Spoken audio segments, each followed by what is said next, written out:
Well, thank you so much for staying with Daybreak. I wish you guys were here during the break. There's a very heated conversation around this debate on the bill of early retirement or not, the solution or not. We'd like to hear your thoughts as well. 22422 at Citizen TV Kenya. Trevor Mbija, Twaigamora, hashtag Daybreak. And we'll start with you, Agnes. We'll come back with you, actually. We were talking about it earlier on, and you said that you'll create about 200,000 jobs. And for you, that is not a drop in the ocean for now. According to the latest KNBS survey, Kenya National Bureau of Statistics, there are 7 million unemployed Kenyans, and that's 70% of the youth, and there's still more coming out of the university. Isn't it a drop in the ocean? Trevor, all efforts that can tilt youth unemployment, even if it will be as minute as 0.01%, we should all support it. I like, and you know, most of the feedback that we've gotten through the week was cost of pension.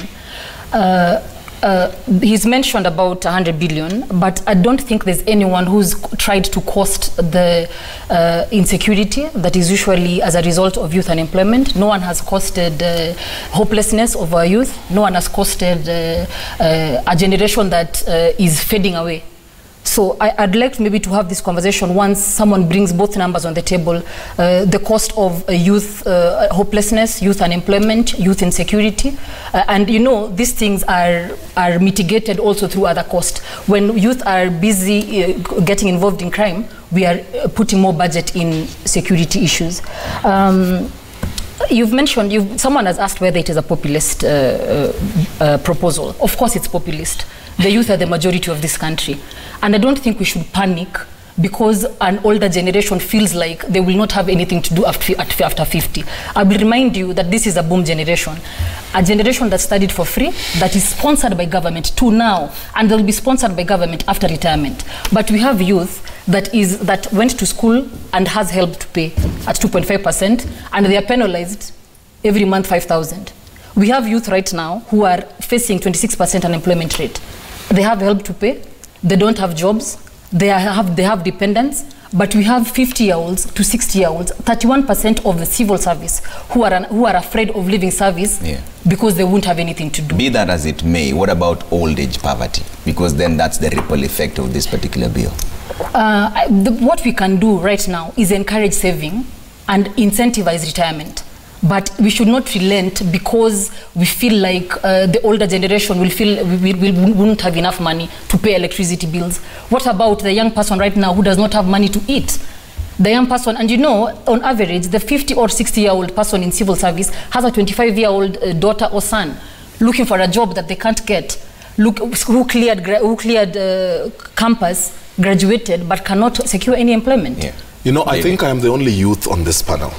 And I want to speak. We are with Carol. And I have an enormous experience in the Kibaki government when we had the lowest unemployment rates. At that point, I had the rare opportunity of serving as a special advisor on youth affairs at the office of the Prime Minister. And I have led a youth organization which understands these dynamics. The proposal to have 200,000 people take over, the proposal to have an early retirement age, I can guarantee you, and speaking from a policy perspective, not populist, because populist means you want to speak something that sounds good when you know the intention will not be as good so long as it fools the people. There has to be a serious look at our unemployment crisis. The retirement of 200,000 civil servants does not guarantee our young people taking over from the people who retire, because they retire at different cadres. From Jaguar, who is my personal friend, I'd have expected a bit more. I'd have expected that he would be standing, putting in places bills or pursuing existing policies that ensure that our young people can get more into business. Ease of access to business, which has become a hurdle. Payment of the small and middle, SMEs and business, so that whichever business you do, you ensure that you are guaranteed of being paid. I would expect Jaguar to be the one saying that the president said that AGPO would be given 30%.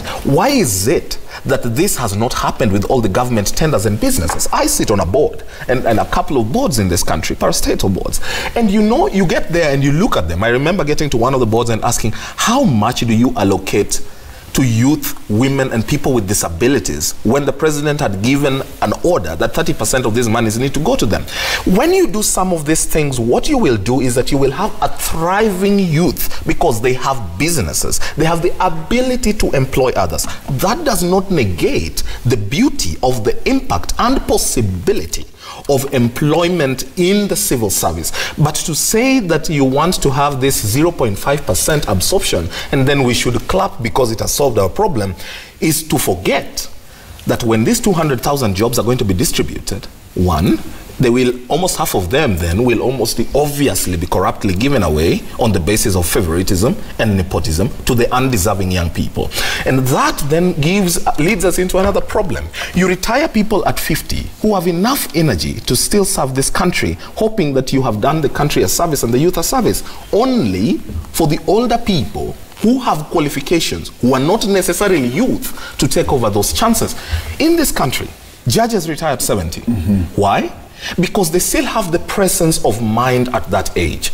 But this is the logic of pushing retirement ages a bit early, I mean further away. Because then the amount you have to spend in benefits and sustaining the older is shorter as compared to having to sustain them longer when they retire earlier. So is this the solution to our unemployment crisis? The flat answer is no. Is it a proposition that contributes to a further employment of a few of our young people? The answer is yes. It's not an entirely bad thing, but it is not the right solution for this massive crisis of unemployment. I just want to jump in and make a comment here, right? I mean, just to agree with David, I mean, I feel, you know, it's sad that sufficient attention is not being paid to things like the president's Big Four, because I feel that if we can push the housing agenda, I mean, you know, there's this proposed housing fund levy, and which is being strongly resisted. But I think if people look at it, what it can achieve, right? If that 1.5% can be saved in a housing fund that goes towards building 500,000 homes or whatever it is, right? Those things will create a stimulus to the economy. They will create jobs. There will be a multiplier effect on the rest of the economy. And I wish the president had actually had the big five, right? Which is, and I think Kenya is famous for the big five, because that the fifth big five, the fifth big one should be saving for pensions. Because I think pensions can achieve that huge catalytic effect on our country. Because when you have more saving that is channeled into productive areas of investment, that will fuel economic growth and create jobs, and also help to avert that old age crisis that I talked about earlier. And this is something that the government should really think about, because let me just say, if you just take 10% of those 28 million Kenyans who are of working age, if just 10% of them save $1 a day, or maybe just 3,000 shillings a month, the fund that you would accumulate in 5 years is 700 billion shillings. And in 10 years, you're talking about 2.2 trillion shillings. You would never have to go to a donor for money, because our economy will generate those savings to create those jobs that you're talking about, Agnes, right? So I really feel that the government is not looking at the pension sector seriously enough, because other countries have achieved this, right? By bringing in compulsory pensions, increasing the level of saving, averting old age poverty, but stimulating the economy. And we are talking about the blue collar jobs. I'd like to bring in Carol on this. Carol Muthama, you had earlier on mentioned some of the mistakes. I want to know from you, what are some of the mistakes that Kenyans are making when it comes to retirement? You mentioned that they start too late. But what are some of the main mistakes? And then Sandeep will also jump into this. Some of the main mistakes we are making as Kenyans in terms of planning for retirement. I believe that the biggest mistake that we are making is that we do not do proper budgeting. We don't develop a discipline to do a budget and stick to it, because ultimately retirement has got to be a personal responsibility. So where you have a job, because I mean there's a whole issue of unemployment, which is a big crisis that has been discussed, but there's also the people who actually have an income and are looking at it, are not actually putting in place mechanisms to make sure that we do a proper budget and our budgets are rationalized, so that we look at essential expenditure and then put aside some money for retirement. I think that's the biggest mistake that we have. We have become a very consumerism kind of a society where, as Sandeep has said, I think there's a need to put in forced savings, some kind of getting people to actually put in that amount aside, so that in the long term then the pensions are being built, or the retirement funds are being built that will stimulate the economy, and there will be ripple effect. But if we do not start with simple budgeting, then we are in a big crisis. Well, tell me this. When we mentioned the word retirement on this table, I'm sure you've observed the reactions and the emotions that have come out of it. What is it about that word that causes such varied feelings? What do people tell you when you go somewhere and say, I want to talk about retirement? What does that word mean for many Kenyans?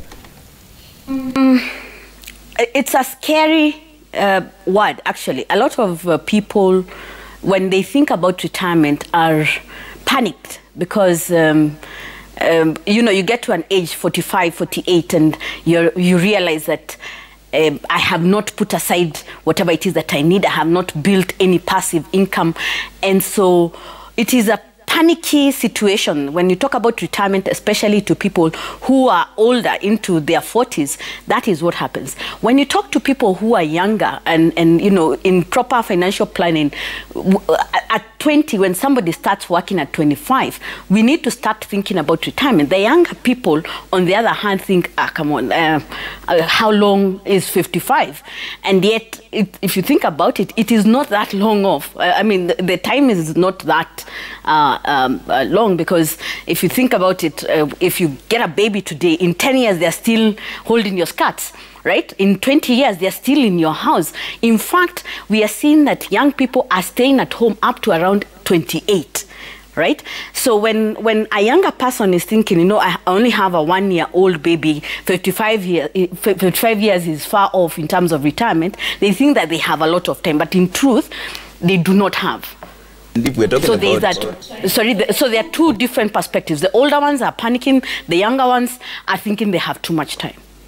What about blue-collar jobs here? What about the mama mboga, the border operators? How do they save for retirement? If it's hard for somebody in the formal sector, you know, working, you know, with a salary to save, how much more difficult is it going to be for somebody in a remote village who's living hand to mouth, very modest income, and you know, facing all the life crisis that they would face, you know, with you know, much more visibility over the day-to-day, and demands then thinking about an uncertain future, right? So, however, you know, research suggests that even small savings accumulated over a period of time can make a meaningful difference to financial security and giving people dignity in their old age, because that's something that we are losing sight of, right? And with the level of mobile penetration in our country, with the level of, you know, mobile money transfers, I believe solutions can be created even for that mama boga, that border rider, that farmer,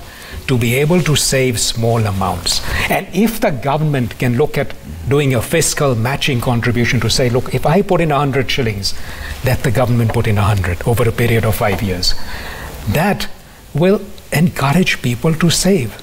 And if I say to you that if you take a 23-year-old person in the informal sector, if they can even save 30 shillings a day, say 250 shillings a week, or maybe 1,000 shillings a month, by the time they get to 55 or 60, they will get a pension of 15,000 shillings in today's money terms, right? It's these sort of things that we need to be talking about, right? Because, and that's where I really wish the policy focus would be, that cut this wastage and let's do a fiscal match. Right? Sort out the civil service pension scheme, make them contribute so that the money that is saved can go towards some of these initiatives that can then stimulate the economy. Finally, one thing on this table that everyone seems to be agreeing on. Honorable Kiro, jump right in. Well, I think what we seem to agree, all of us, is that we have a crisis as a nation. And this crisis has so many sort of contributory factors, one of which is that there has been job loss for the last 5 years. So such that almost every other factory is closing and people are going home. And those are people who are going home without expecting anything at the end of the day. Possibly they may not be contributing, there may not be youth, but these are people who have left jobs and they have no hope at the end of the day to take their children to school or to deal with their own crisis. And you see, as you get old, there is also the health crisis. Many diseases come in at the age of 40 up to 60, and by 70 possibly will have disappeared from the face of the earth. So we must also think about health crisis, that we have so many people, we are telling them to go home, and they do not know what to do. Now, a number of initiatives need to be done. Apart from the savings, let us also ask ourselves, the taxes that people incur, how can we ameliorate so that at the end of the day, instead of taxing everybody, including the athletes, you see, for every 1 million or 10 million the athletes bring, you take away 3 million. What have you done? You are already making that person poorer, because you see, athletes at the end of 8 years or 4 years, they retire. That's right. What? To oblivion in the village. So what are we doing about such issues?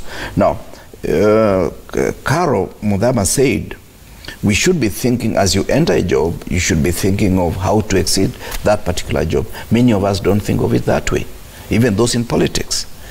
And this is where the danger is. Now, what is fundamental is the culture. Our culture ought to change. We need to accept that at a certain stage, you don't have to drive the same car I drive, because I've earned over a period. Yesterday, I crossed the 60th year. Oh, yesterday? Yesterday. Okay. Happy birthday. Oh, belated. So, if I'm crossing that, ask yourself, must I be like so-and-so? Because I've been earning over a period, I can afford the car that I drive. But many Kenyans, you will find that a young man who has just gotten a job or has gotten some business, instead of saving, he wants to be like Sandeep. Sandeep has been in that business for many years. So the cultural change ought to come in. And also we need to ask our people, as you retire, what kind of life do you need to lead? Are you going to lead a life of consumerism, the way Carol said? Or are you going to lead a life that you are so decent and disciplined in your budgeting? Those are some of the fundamental issues that we need to look at. But just retiring or telling people to go home, you are creating a crisis that you may not be able to solve. Okay. I just want to make one more point. I think we need to break this cycle of successive generations of Kenyans not saving for the future. That's it. And all the interventions that we can bring in to make that happen, whether it's trying to forced saving, whether it's trying to encourage people, bringing in more financial literacy, communication, education, or if that does not work, a level of so saving should be almost like pay as you earn. It's deducted at the source, so you don't have no control over it. You know, in this world of instant gratification, right? And I think Honorable Kerwa is absolutely right? That people have got their priorities misplaced, right? But you know, if it's hard enough to make ends meet when you're working, when able-bodied, can you imagine how hard it will be when you cannot work or earn for them? I guess the education and literacy on retirement should start from as young as high school. There needs to be a way in which we design lessons and teachings for our young people on how to take care of their 50 years to come when they're still in high school, and teach them that you know some financial discipline is needed. This is how you will manage yourself. And we cannot close our eyes to the fact that the most of the young people are employed in the informal sector, in the blue-collar sector. And those lessons learned at that age, focusing on both white and blue-collar sectors, will be lessons to cherish. You go through university. Young people leave university without knowing that saving, for retirement, is a major and important thing. But also, you know, you need to understand that whereas we, back to Carol's issue, we look forward to having people replaced in the government sector. If the government itself isn't doing too well and the economy is depressed, it counts for naught. My father is set to retire on 1st of January. He leaves to go home. He works for Sony Sugar, which is dead. They haven't earned a salary for the last 5 months. Retirement is coming. One, he's not even assured of his benefits, for starters. That amount that they take and waste to go and start a business that flops They're not. Look at the example recently of Dr. Peter Mangiti, who was the PS. He wrote a very touching story, coming from a salary of 1 million to 68,000 every month, because retirement is here and you have to deal with it.